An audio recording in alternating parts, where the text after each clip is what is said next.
Praise the lord. దేవునికి మహిమ కలుగును గాక. ప్రతిరోజు క్రమం తప్పక వాగ్దానాన్ని వీక్షిస్తున్న ప్రతి ఒక్కరికి యేసయ్య నామంలో ప్రత్యేక వందనములు. సబ్స్క్రైబ్ చేసుకొని అనేక మందికి షేర్ చేసి దేవుని మాటల ద్వారా బలపరచండి. ఈ దినమునకై ఏర్పాటు చేయబడిన దేవుని వాగ్దానము కీర్తనల గ్రంథము 34వ అధ్యాయము 10వ వచనము. సింహపు పిల్లలు లేమిగలవై ఆకలిగొనును, యెహోవాను ఆశ్రయించు వారికి ఏ మేలు కొదువై ఉండదు. The young Lions do lakh and suffer hunger, but they that seek the lord shall not want any good thing. దేవునిని ఆశ్రయించు వారికి ఏ మేలు కొదువై ఉండదు. నీ ప్రతి అవసరమును నీకంటే ముందుగా నీ దేవునికే తెలుసు కనుక నీకేది అవసరమో దానిని సమయానుకూలంగా నీకు అనుగ్రహిస్తాడు. ఆయన ప్రవక్తలను దేవుడు ఏ విధంగా పోషించుకుంటూ వారిని ఏ విధంగా ఆకలి దప్పికలను తీర్చాడో ఏలియా గారి విషయంలో దేవుడు చేసిన ఒక సందర్భాన్ని జ్ఞాపకం చేసుకుందాం. దేశమంతా కరువు సంభవిస్తుంది. ఈ సంవత్సరములలో మంచైనను వర్షమైనను పడదని ఏలియా ప్రకటించినప్పుడు యెహోవా ఏలియాతో, నీవు తూర్పు వైపునకు పోయి యోర్దానుకు ఎదురుగానున్న కెరీతు వాగు దగ్గర దాగియుండు. ఆ వాగు నీరు నీవు త్రాగు. అచ్చటికి నీకు ఆహారము తెచ్చునట్లు నేను కాకోలములకు ఆజ్ఞాపించి తినని అతనికి తెలియచేశారు.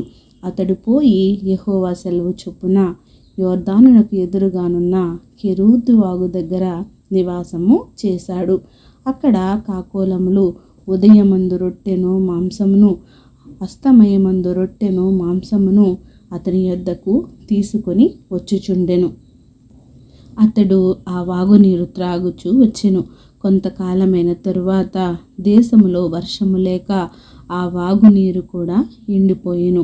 ఇప్పటి వరకు దేవుడు ఏలియాను ఉదయము సాయంత్రము కాకోలములచే ఆహారము పంపి ఏలియాను ఆకలితో పస్తులు ఉంచకుండా దేవుడు అద్భుత రీతిలో పోషించారు.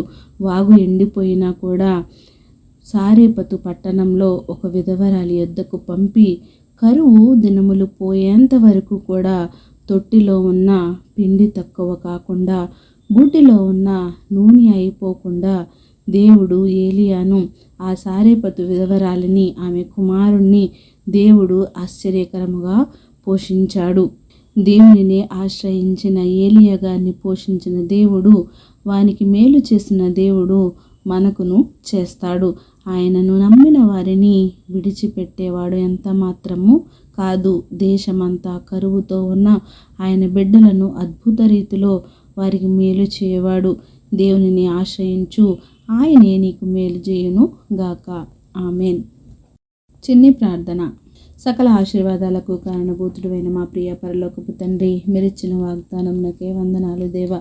ఎవరైతే ఈ వాక్యాన్ని విన్నారో విని విడిచిపెట్టువారుగా కాకుండా వారి హృదయంలో భద్రపరుచుకుని వాక్యానుసారంగా జీవించే బ్రతుకులను ప్రతి ఒక్కరికి దయచేయండి దేవా. అవును ప్రభా, సింహపు పిల్లలైన లేమిగలవే ఆకలిగా ఉంటాయేమో కానీ నిన్ను నమ్మిన బిడ్డల్ని ఆకలితో ఉంచే దేవుడు కాదు, వారికి మేలు చేసే దేవుడు అని మరి ఒకసారి మాకు జ్ఞాపకం చేసినందుకు వందనాలు దేవా. ఎవరైతే నిన్ను ఆశ్రయించారో, ఎవరైతే నీకు ప్రార్థిస్తున్నారో, ఎవరైతే వారి విన్నపంలో నీకు తెలియజేసుకుంటున్నారో ప్రతి ఒక్కరివి మీరు ఆలకించి సమయానుకూలంగా వారికి మేళను అనుగ్రహించండి. నీ మెండైన దీవెనలు వారికి అనుగ్రహించి సమస్త ఘనత మహిమ ప్రభావమును మీరు ఆరోపించుకుంటారని యేసుక్రీస్తు పరిశుద్ధ నామమున ప్రార్థించి అడిగి వేడుకొంచున్నాను మా తండ్రి. Amen. God bless you all.